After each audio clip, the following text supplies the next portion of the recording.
Belo Horizonte, capitale du Minas Gerais, un des États les plus riches du Brésil. C'est la troisième métropole du pays, avec 3 millions d'habitants. Après 2 ans de préparation, nous sommes enfin dans le Nouveau Monde. 11 spéléologues français chez nos amis brésiliens du club Bamboui. Notre but, explorer les zones à grottes de la Serra do Ramalho, région isolée, inaccessible au fin fond du Brésil.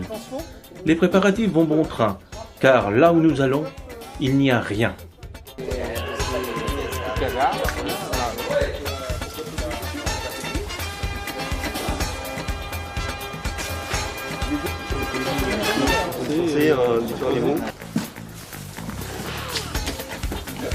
Qu'est-ce qu'on fait? On perd 1000 balles. C'est quoi le milliard d'auto? Non, mais le taux. Faut quand même les prendre, c'est pour le Bahia, hein? Non, pour le Bahia. 50. J'ai envie de trop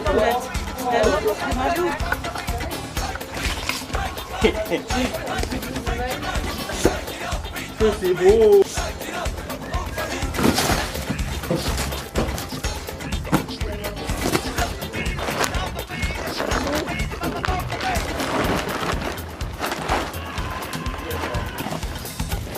Bon, vous avez pas mis une... Ravitaillement. Il y a un trou.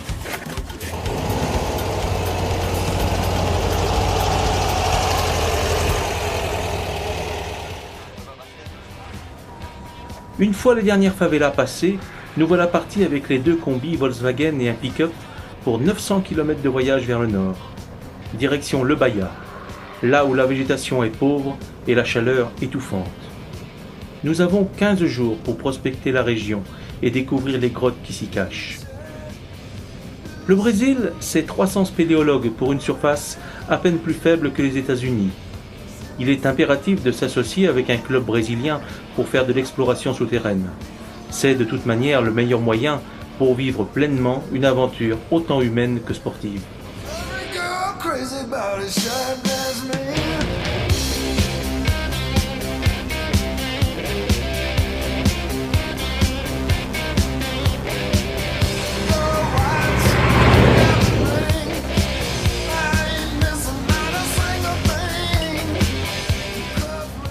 Enfin, après 15 heures de route, c'est au milieu de la nuit que nous arrivons à Agrovila 23, la petite maison où nous allons loger est grande ouverte. Zé et Maria, nos hôtes, ont déjà tout préparé.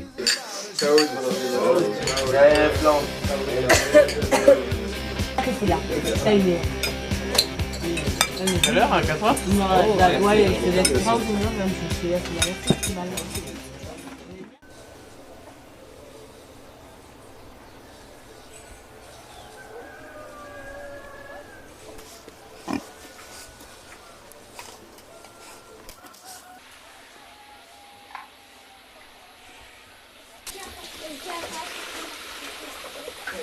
Maria est déjà debout et en pleine vaisselle. Cela donne du travail une vingtaine de spéléos, surtout qu'ici, l'aspect brillant des plats est un signe de richesse. Il y a 15 ans, un projet gouvernemental avait pour but de fixer la population pour éviter qu'elle ne vienne encore plus grossir les favelas au bord des grandes villes. Cette région a donc vu surgir, tels des champignons, des villages à vocation agricole, les agrovillas. Cette expérience fut un échec, à cause d'une mauvaise redistribution des terres à exploiter et de la piètre qualité du terrain. Nous sommes à Agrovila 23, car c'est le 23e et dernier village. C'est le plus reculé dans la plaine, mais pour nous c'est surtout le plus proche des plateaux calcaires, les zones où se creusent les grottes. Toute la population est d'une extrême gentillesse, que de sourires et d'efforts pour communiquer avec nous. Ici, l'anglais n'est d'aucune utilité. J'aurais dû plus potasser mon dictionnaire de portugais.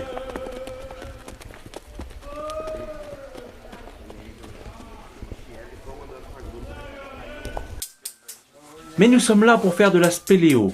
Aller là où personne n'est encore jamais allé. Fouler de nos pieds des sols souterrains vierges. Faire de la première. Il est prévu de continuer l'exploration de la grotte de Boqueiro, découverte il y a 2 ans lors de la précédente expédition. Elle se niche au fond d'un rio asséché, accessible après 2 heures de combi et 3 heures de marche. Pour éviter de perdre du temps, nous prévoyons de bivouaquer à son entrée.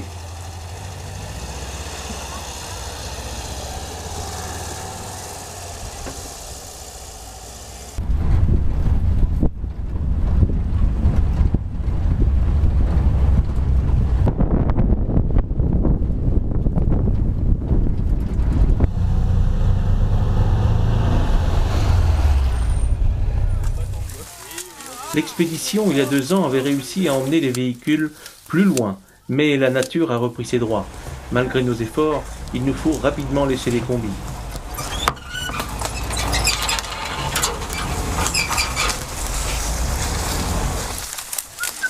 On va faire pipi. Allez, je vais faire pipi en voiture.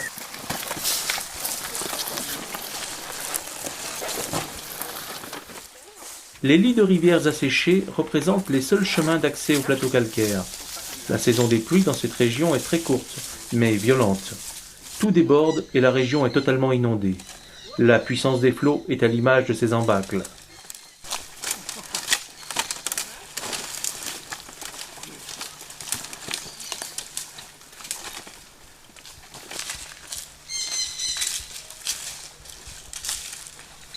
Mais pour progresser, il faut aussi savoir partager son chemin. Si elle fait demi-tour, elle va attaquer. Là, elle est terrorisée. Voilà, fais-la partir dans le bateau, voilà, c'est bien.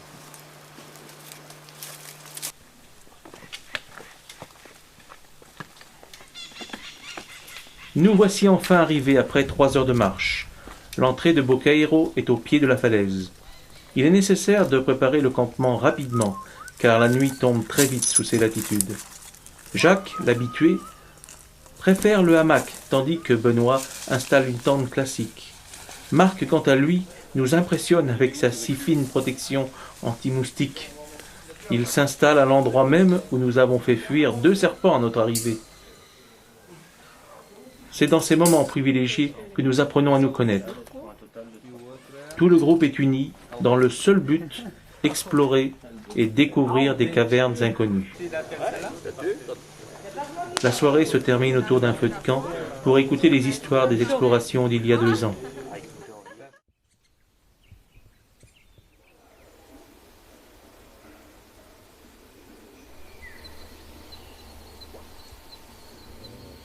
Le réveil est un peu difficile après la nuit sous les moustiquaires, mais rapidement le camp s'active, car l'exploration nous attend. Bonjour.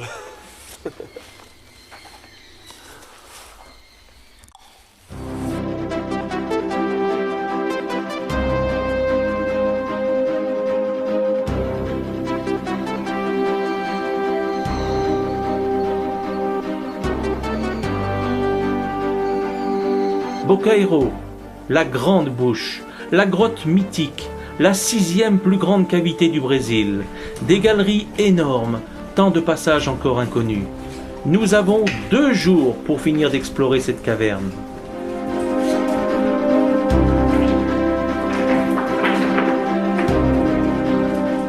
Près de l'entrée, Gilles découvre les restes d'un foyer utilisé par les Indiens.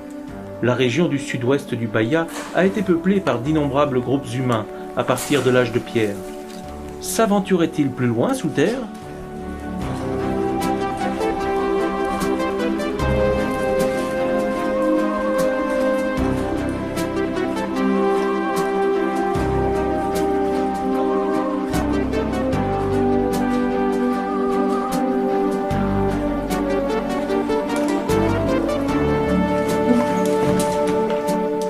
Les galeries inexplorées se trouvent dans les plafonds. Jeff s'essaye à l'escalade, mais il faut toujours bien estimer les risques. En cas d'accident, nous sommes loin de tout.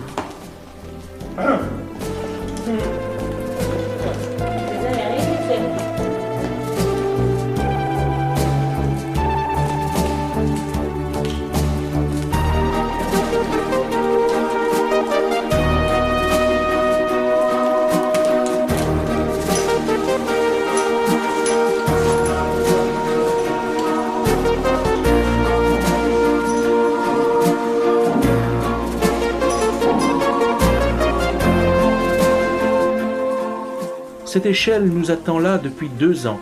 Elle permet l'accès au réseau supérieur, but de notre voyage.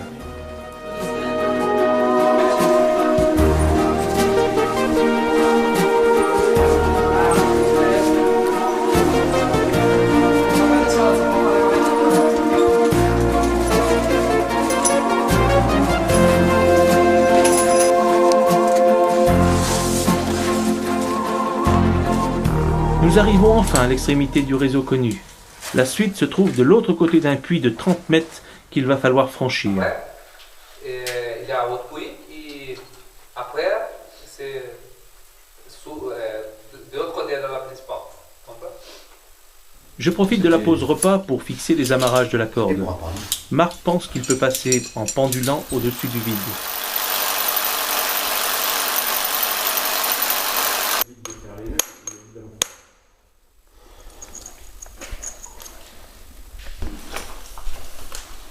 Bon.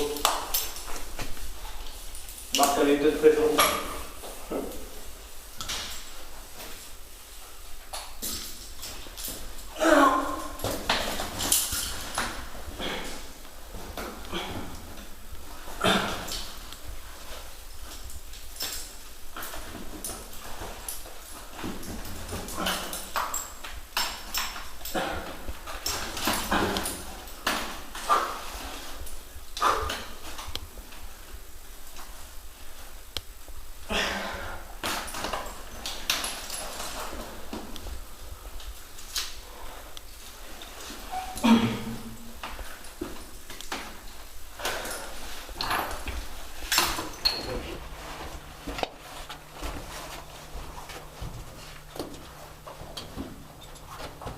Au bout des 2 jours, tous les passages de Boqueiro la mystérieuse sont enfin dévoilés. La carte du labyrinthe est complète. Nous pouvons retourner à Agrovilla si le camion ne reste pas coincé dans les ornières. Il y a de la marge ou pas? Ouais, t'as 2 cm. Allez, à fond!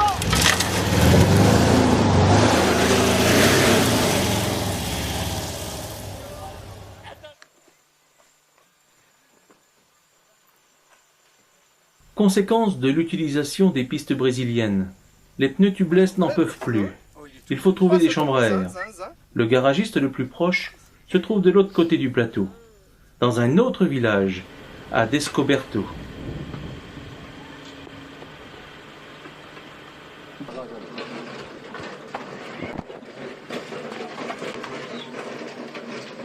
Ici, pas besoin de rendez-vous.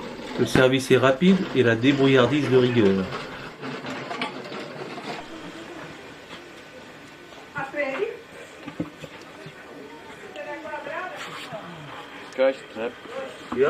Tout ce qui nous manque maintenant, c'est de l'essence.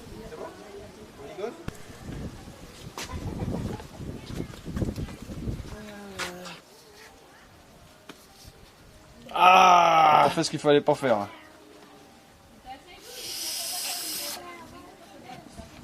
C'est un vrai Brésilien, maman. Não, pode dar só assim. Bom, ok, obrigado. Obrigado a vocês. Tchau, Tchau. até logo, espero. Tchau. Vem sempre aqui. Entouré d'étendues arides, Descoberto est une oasis de verdure.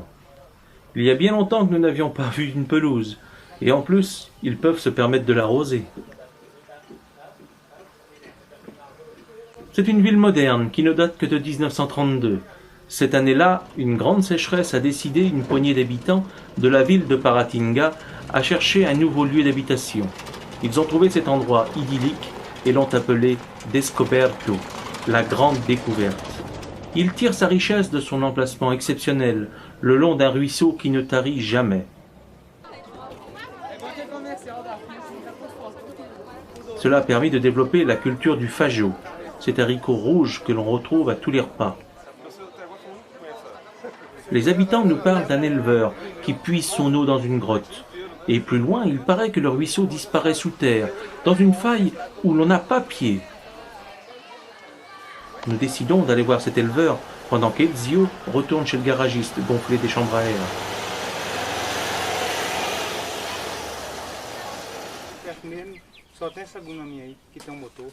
Augusto nous explique qu'il élève ses 80 vaches grâce à l'eau pompée sous terre. Lors des grandes sécheresses, il peut alimenter les 1200 vaches de la région. Il a tout installé par lui-même et est le seul paysan à posséder un réservoir de la sorte.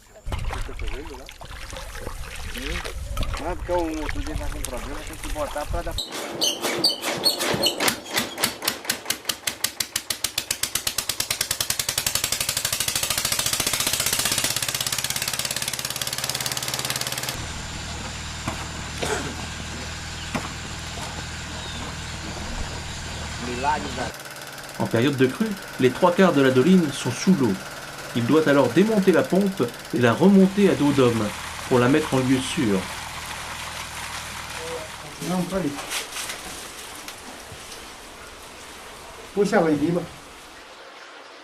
Tout en nous conduisant sous terre pour nous montrer ses réserves d'eau, il nous raconte qu'il a dû se battre avec un serpent qui habitait les lieux. Mais le plus étonnant reste ce qu'il va nous apprendre. Les Indiens auraient cherché à empêcher l'avancée des pionniers en bouchant tous les points d'eau de la région. La compréhension. Ils avaient fait des bouchons de terre pour pas que les gens trouvent l'eau, pour pas qu'ils puissent s'installer en fait. Et là notamment il y en a un, il dit que le bouchon en fait il a sauté tout seul par la première crue. Mais il y a de la maçonnerie indienne, la typique, qui on reconnaît, je sais pas comment. Il paraît qu'il y a beaucoup de grottes qui sont fermées comme ça, toutes les grottes où il y a de l'eau, elles sont fermées. Pendant ce temps, Ezio a récupéré des chambres à air. Elles pourront nous servir d'embarcation si la grotte est pénétrable et les eaux réellement profondes. Que ici, pour les manger ici, à mon avis, elles sont bien meilleures. Un ancien s'est proposé de nous guider jusqu'à la perte. Il nous a fait découvrir ce qui a permis le développement de Descoberto, son ruisseau et ses champs irrigués. Devant, le film, déjà. C'est le potager du village et les femmes sont au travail, tandis que les hommes gardent le bétail. Chaque lopin de terre permet de faire vivre une famille de 4 personnes. L'entrée de la grotte se fait par une étroite faille, merveilleusement érodée par l'eau. On devine le niveau élevé de la rivière pendant la saison des pluies. Il ne doit pas faire bon se trouver dans les parages à cette époque.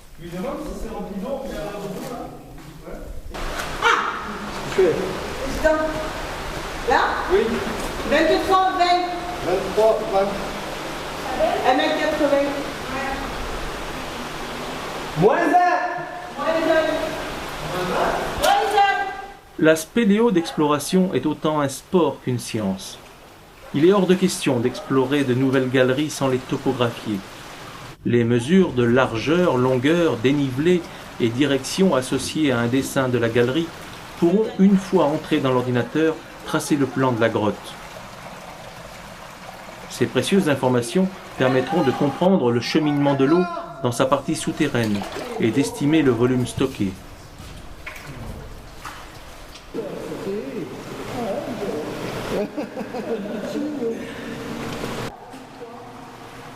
Malheureusement, une énorme concrétion bloque le passage. Un violent courant d'air s'échappe d'un orifice au ras de l'eau, présageant de gros volumes inconnus derrière l'obstacle.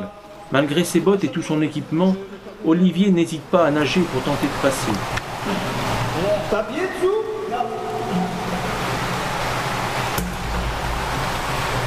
T'arrives à te coincer?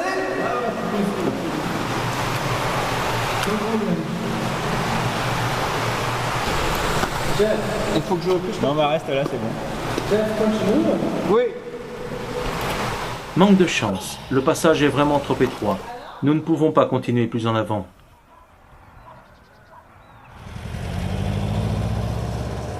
Nous laissons derrière nous la ville riche et verdoyante pour retraverser le plateau en direction d'Agrovilla 23. La poussière est de nouveau au rendez-vous. Plus nous approchons d'Agrovilla, plus c'est sec.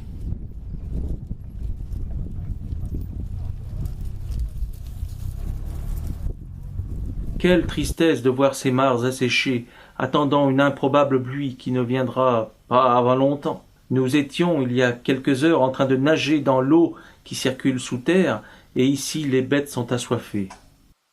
Connaître l'emplacement des réserves d'eau souterraines est vraiment une nécessité. À Agrovilla, une fois de plus, l'eau est rationnée. Alors ceci, c'est pour se laver ce soir, prendre la douche, parce qu'il n'y a plus d'eau au niveau donc, de la réserve. Et on s'en sert aussi pour se laver les mains quand on rentre.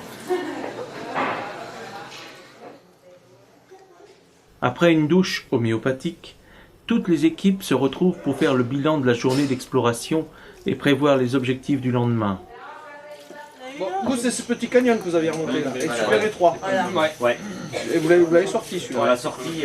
Bon, en fait, nous, on est arrivé par ce gros canyon, en fait, il est vachement large. C'était par là que Pedro voulait aller. En bas de descente, t'as un sous-tirage, et ben, tu fous la tête dans le sous-tirage, ça coule. Et c'est pas de l'air, c'est de l'eau. C'est le même système. Nous décidons de prospecter activement près du village à la recherche de rivières souterraines. Cela fait déjà une semaine que nous sommes ici. Il ne reste que 6 jours avant de repartir. De nombreuses grottes sont découvertes, mais pas de rivière. Elles forment souvent un labyrinthe de galeries inextricables, creusées par l'eau il y a des millénaires, mais totalement asséchées maintenant.